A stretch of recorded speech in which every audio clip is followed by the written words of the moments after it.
nasta'in ala umuri dunya waddin. Wassalatu wassalamu ala nabiyyina Muhammadin wa ala alihi wa sahbihi wa man tabi'ahum bi ihsan ila yaumiddin, amma ba'du.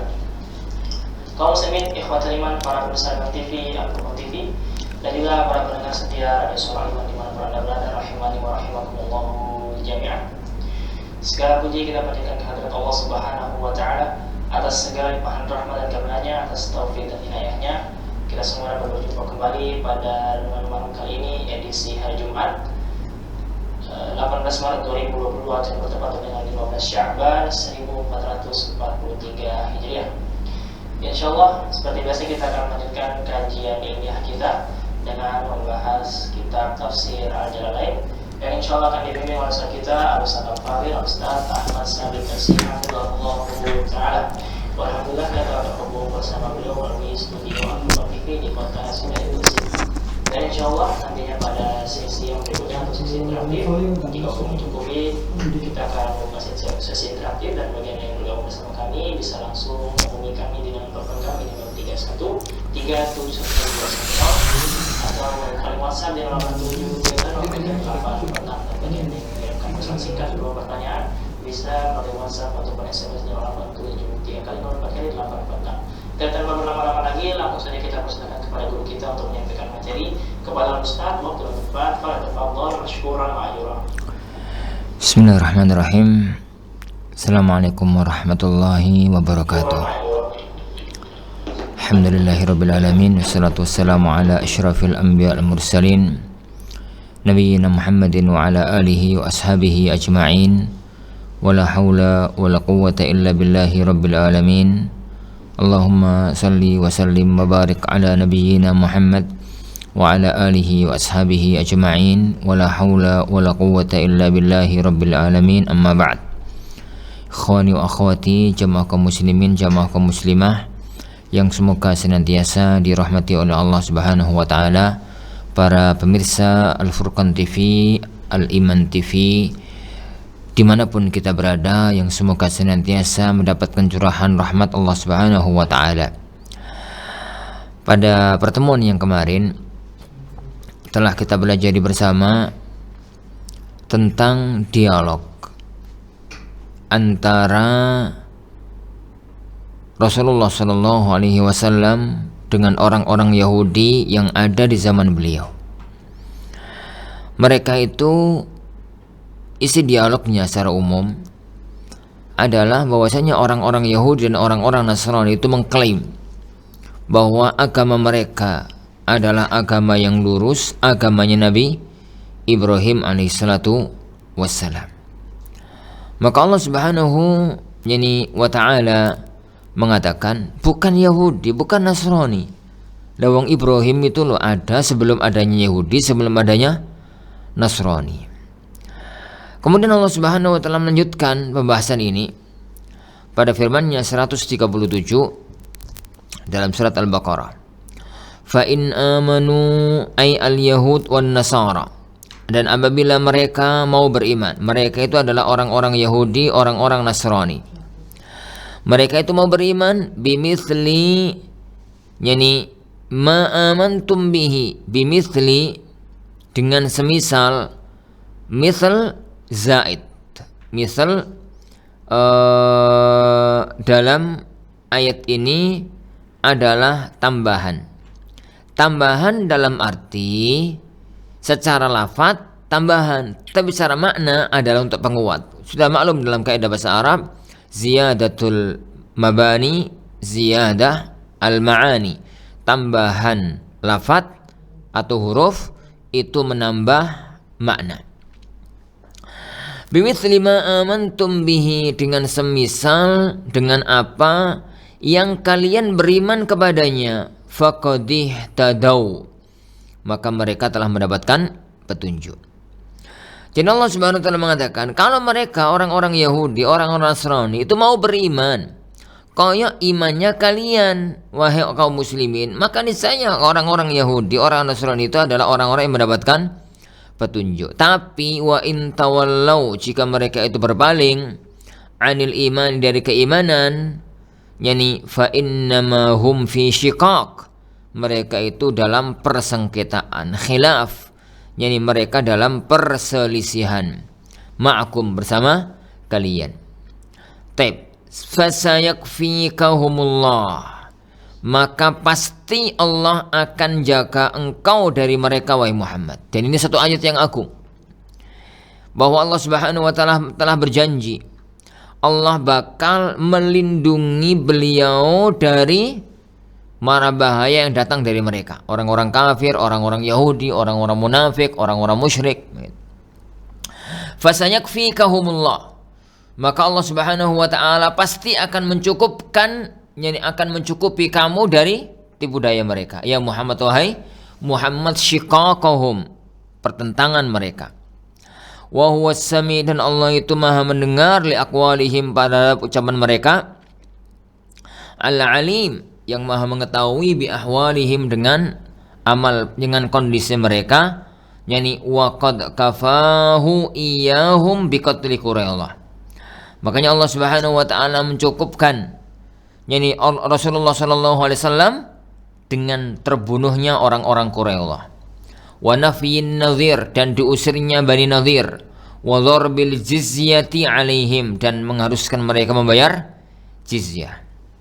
Jadi intinya, kalau kalian wahai orang-orang Yahudi Madinah, wahai orang-orang Nasrani Madinah, kalau kalian itu mau meninggalkan ini, yani mau meninggalkan jika kalian itu mau beriman dengan imannya kami kepada Rasulullah Muhammad SAW, maka kalian akan hidup dengan nyaman, dengan hidup dengan tentram, hidup dengan baik sebagai orang yang beriman. Tapi kalau nggak mau, ya sudah, ketahuilah bahwasanya Allah itu maha mendengar lagi maha mengetahui.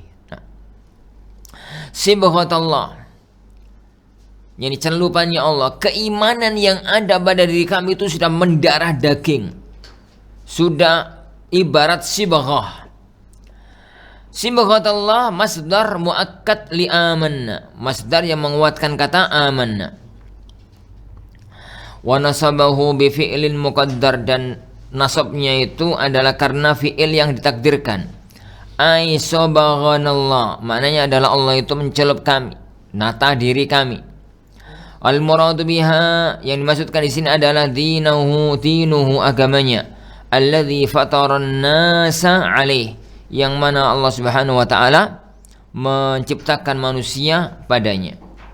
Lidzuhuri atharihi ala sahibihi, karena ini nampak pada efeknya. Kasabri fi thawbi, kasabri fi thawb, kayak celupan pada kain. Celupan itu para ikhwan sekalian, dulu di zaman bangsa Arab, orang-orang Arab pada zaman dahulu itu kainnya itu satu warna putih ya putih, warna apa ya apa lah. Kalau kemudian kepingin ganti warnanya putih, udah kusam gitu ya, kepingin diganti warna, maka mereka mencari pepohonan yang bisa mengeluarkan warna. Kalau di negeri kita mungkin pohon yang bisa mengeluarkan warna itu pertama daun jati, itu mengeluarkan warna merah. Kunir mengeluarkan warna kuning. Terus apa itu pohon yang mengeluarkan warna hijau itu apa? Apalah gitu ya. Lah, anggaplah kepingin dirubah menjadi warna merah, warna jati. Jadi maka ambil daun jati terus direbus, ambil daun jati terus direbus. Setelah direbus, maka akan memunculkan warna merah. Terus kain yang sudah kusam tadi dicelup, diangkat, begitu. Kemudian dijarang, dijemur, nanti itu menjadi celupan, namanya sibghah. Dan itu sudah bisa, sulit untuk dihilangkan, karena sudah menjadi karakter, sudah menjadi darah daging yang disusun, yang dibentuk oleh Allah padanya. Taib, sibghatullah, keimanan kami itu sudah kayak celupan kain, sudah mendarah daging. Wa man ahsanu minallahi sibgha, siapa yang lebih baik celupannya dibandingkan Allah Subhanahu wa taala. Wa nahnu lahu 'abidun, dan kita itu beribadah hanya kepada Allah semata. Qul atuhajjunana fillah, katakan wahai Muhammad, atuhajjunana fillah, apakah kalian itu mau mendebat kami? Loh, yang saya baca kok malah ayatnya. Sibghatallah masdar muakkad li amanna wa nasabahu bi fi'lin muqaddar sabaghanallah. Wal muradu biha, yang dimaksudkan di sini adalah dinuhu, agamanya, alladzi fataran nasa alaih, yang Allah ciptakan orang itu berada pada agamanya. Wa man aila ahad, tidak ada satu orang pun ahsanu minallahi sibghah, yang lebih baik selupannya. Sibghah itu menjadi tamyiz. Wa nahnu lahu abidun, dan kita adalah beribadah hanya kepada Allah semata.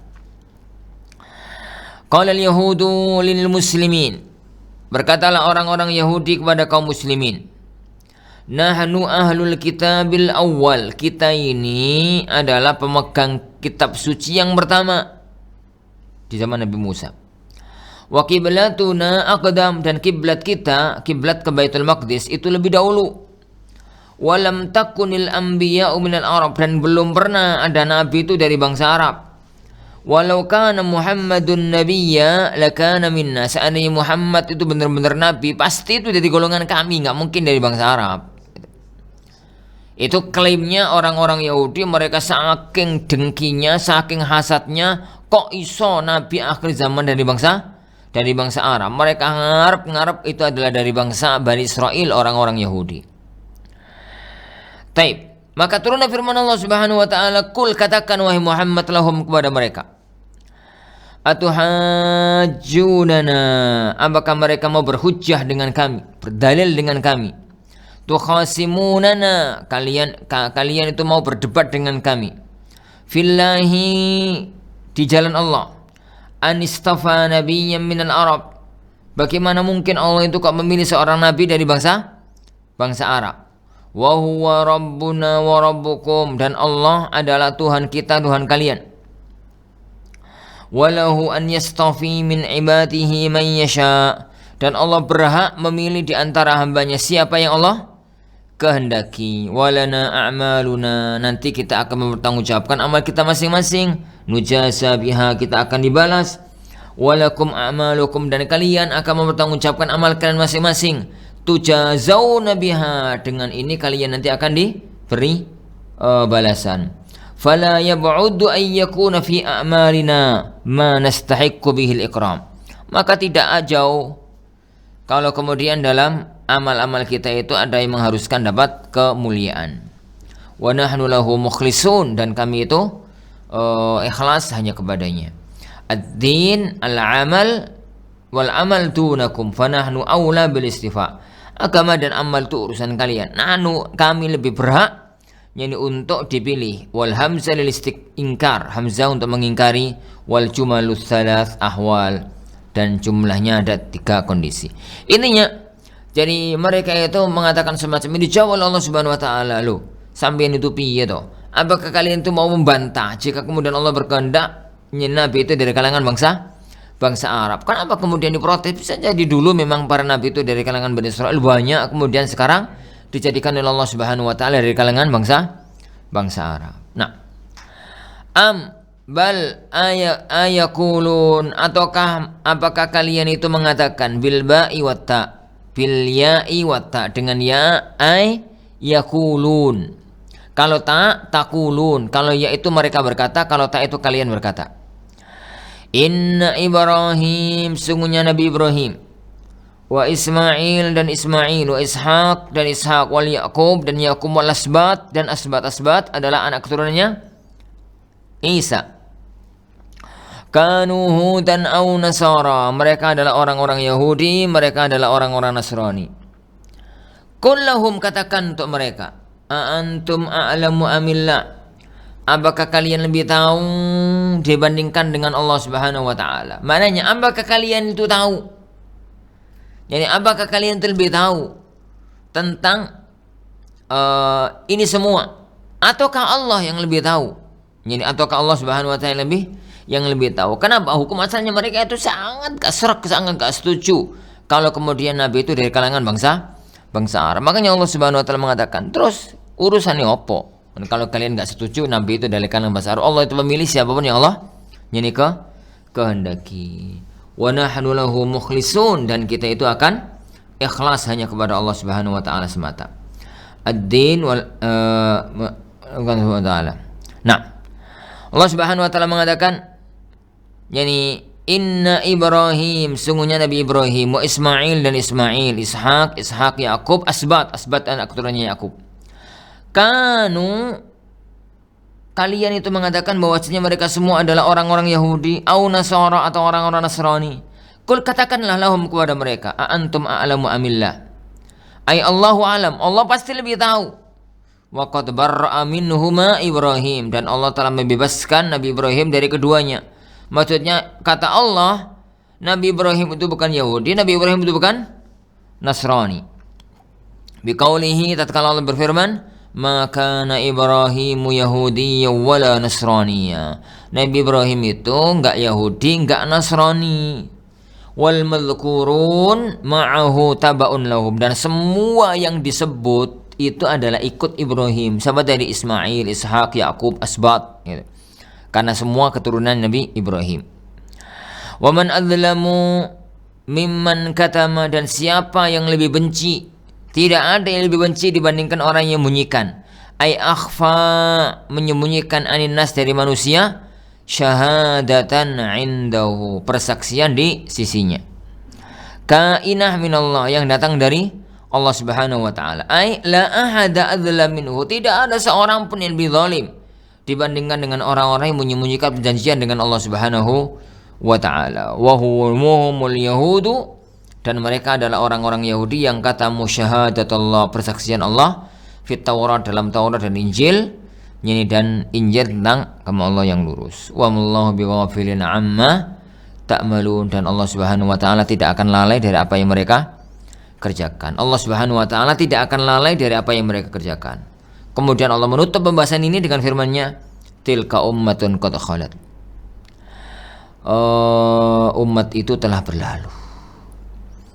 Laha ma kasabat, mereka mendapatkan hak atas apa yang mereka kerjakan. Wa 'alaiha maktasabat, dan mereka mendapatkan hak yakni atas apa yang juga mereka kerjakan. Dan la tus'aluna wala tus'aluna amma kanu ya'malun, dan kalian enggak perlu ditanya kenapa mereka kok melakukan perbuatan semacam itu. Taqaddama mislu, telah lewat semisal apa yang pasti. Para hadirin Allah yakum. Jadi semua ayat ini yang kita bahas kemarin itu mengerucutnya kepada satu titik permasalahan, yaitu tidak maunya orang-orang Yahudi, orang-orang Nasrani mengakui kenabian Nabi Muhammad sallallahu alaihi wasallam, mengakui dan berangkat dari titik itulah segalanya. Tidak mau mengakui kenabian Nabi Muhammad sallallahu alaihi wasallam, padahal itu jelas-jelas terdapat dalam Taurat, jelas-jelas terdapat dalam Injil. Kemudian mereka mengklaim, cari-cari alasan, mengklaim bahwasanya Ibrahim itu adalah dari bangsa mereka, dari agama mereka. Dibantah oleh Allah Subhanahu wa taala. Kemudian mereka berharap agar orang-orang beriman itu mau kembali kepada agama Yahudi, mau kembali kepada agama mereka dan meninggalkan keislamannya. Makanya Allah mengatakan tadi sibghatallah. Iman itu sudah tercampur kokoh dalam jiwa, kuat, sehingga tidak mudah digoyahkan dengan hal-hal yang semacam itu. Wallahu alam. Para jamaah sekalian, insyaallah Subhanahu wa taala ini akhir dari pembahasan yang berkaitan dengan masalah klaimnya orang-orang Yahudi, klaimnya orang-orang Nasrani berkaitan dengan keberadaannya ini semacam itu. Insyaallah kita lanjutkan pertemuan depan. Ini adalah akhir dari juz yang pertama. Sudah satu juz kita lewati dalam tafsir Jalalain. Insyaallah Subhanahu wa taala kita masuk dalam pertemuan berikutnya dalam kajian tafsir yang sama dalam pembahasan masalah kiblat insyaallah Subhanahu wa taala. Wallahu alam. Insyaallah Subhanahu wa taala ini secara singkat apa yang bisa kita pelajari. Yani mudah-mudahan ada manfaat, mudah-mudahan ada barokahnya. Ana akhiri wa sallallahu wasallam wa baraka Nabi Muhammad. Assalamualaikum warahmatullahi wabarakatuh.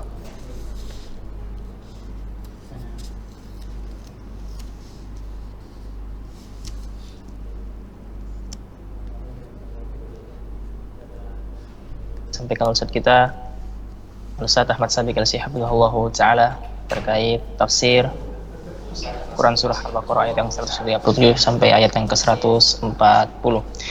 Tapi kemudian kita beranjak pada sesi yang berikutnya, yakni sesi interaktif. Bagi Anda yang ingin bergabung bersama kami, bisa langsung menghubungi kami di 0313710210 atau melalui calling WhatsApp di 0873 kali 04 kali 846. Atau bagi Anda yang bertanya secara melalui pesan singkat, bisa mengirimkan pertanyaan Anda melalui 0873 kali 04 kali 846.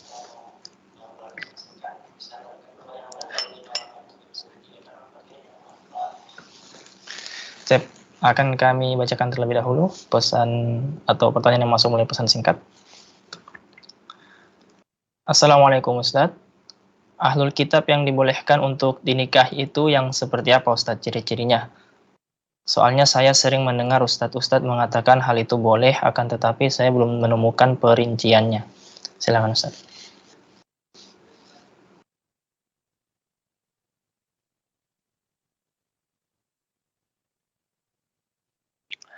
Ahlul kitab itu yang pernah turun kepada mereka Alkitab, dan orang yang pernah turun kepada mereka Alkitab itu dua orang, dua kelompok, dua komunitas. Pertama, orang-orang Yahudi, pernah turun kepada mereka kitab Taurat, dibawa oleh Nabi Isa kepada mereka. Yang kedua, orang-orang Nasrani, pernah turun kepada mereka kitab Injil, dibawa oleh Nabi Isa alaihissalatu wassalam. Akhirnya, untuk membedakan istilah antara orang kafir tapi pernah punya wahyu, pernah punya nabi, maka mereka Yahudi Nasrani itu diistilahkan dengan ahlul kitab. Ahlul kitab. Sedangkan orang-orang yang beragama lain, yang bukan ahlul kitab, beragama lain, yang dia itu bukan dari kalangan ahlul kitab, bukan dari Yahudi dan Nasrani, kita katakan dia itu orang kafir. Jadi kita katakan mereka adalah orang kafir, sedangkan yang dari ahlul kitab kita namakan dia itu adalah kafir kitabi, kafir dari kalangan ahli Alkitab. Jadi itu intinya, ahlul kitab itu orang Yahudi atau orang Nasrani, maka itu baru ada istilah ahlu Alkitab. Wallahu a'lam bishawab. Nah,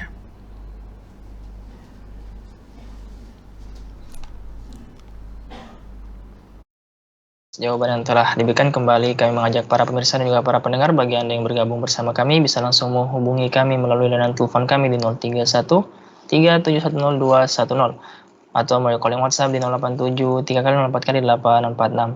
Dan bagi Anda yang bertanya melalui pesan singkat, bisa mengirimkan pesan singkat Anda di 0873 kali 04 kali 846.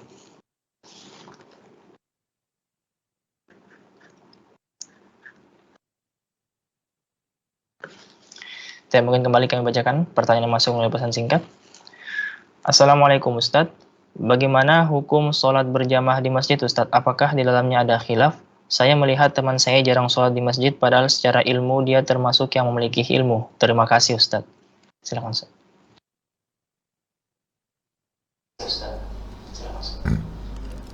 Sholat jamaah di masjid itu disepakati oleh para ulama terbagi dua. Ada hukum bagi laki-laki, ada hukum bagi perempuan. Ada hukum bagi laki-laki, ada hukum bagi perempuan. Untuk sholat jamaah di masjid bagi perempuan, para ulama sepakat nggak wajib. Para ulama sepakat tidak wajib. Bahkan pendapat yang lebih kuat dalam masalah ini, wanita itu sebaiknya sholatnya di rumah. Kata Rasulullah SAW, la tamna'u ima Allahi masajidallah wa buyutuhunna khairul lahunna. Jangan kalian itu menghalangi para hamba-hamba Allah wanita untuk ke masjid, tapi buyutuhunna, rumah mereka lebih bagus untuk mereka. Jadi dalam kondisi semacam tadi. Tapi dalam kondisi semacam tadi. Jadi intinya kalau yang wanita tidak ada kewajiban untuk sholat berjamaah di masjid. Bagi yang perempuan, bagi yang laki-laki. Adapun bagi laki-laki tidak bisa diingkari, memang ada perselisihan di kalangan para ulama tentang hukum berjamaah dalam sholat 5 waktu. Memang terjadi perselisihan. Sebagian ulama mengatakan syaratnya sholat itu ya jamaah. Nek gak jamaah sholatnya gak sah. Sebagian antara mereka mengatakan fardhu ain, wajib ain. Fardhu ain atau wajib ain bagi orang laki-laki yang tidak ada ulur untuk sholat berjamaah. Itu pendapat yang kedua. Pendapat yang ketiga, fardhu kifayah. Fardhu kifayah maknanya adalah apabila sudah ada yang melakukan jamaah di tempat itu, di waktu itu, maka yang lainnya gugur. Yang terakhir adalah sunnah muakkad. Sunnah muakkad, sunnah yang amat sangat ditekankan. Sunnah yang amat sangat untuk ditekankan dalam masalah yang semacam ini. Wallahu a'lam. Jadi memang tidak bisa diingkari ada khilaf di kalangan para ulama. Meskipun pendapat yang tidak ragu-ragu lagi adalah tentang tentang wajibnya hal tersebut. Tapi panjang pembahasannya, diskusinya itu panjang. Yang penting karena pertanyaannya tadi adalah apakah ada khilaf, ya saya katakan ada khilaf. Memang ada khilaf yang muncul di kalangan para ulama-ulama kita. Wallahu a'lam bishawab. Nah,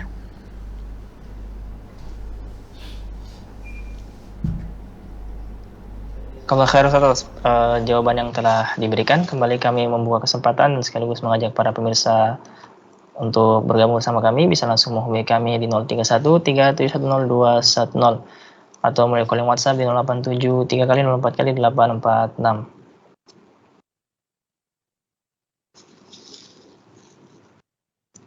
Tapi nampaknya belum ada pertanyaan yang masuk. Kembali kami mengajak para pemirsa dan juga para pendengar, bagi Anda yang bergabung bersama kami bisa langsung menghubungi kami di 031 3710210 atau melalui calling WhatsApp di 087 3 kali 04 kali 846.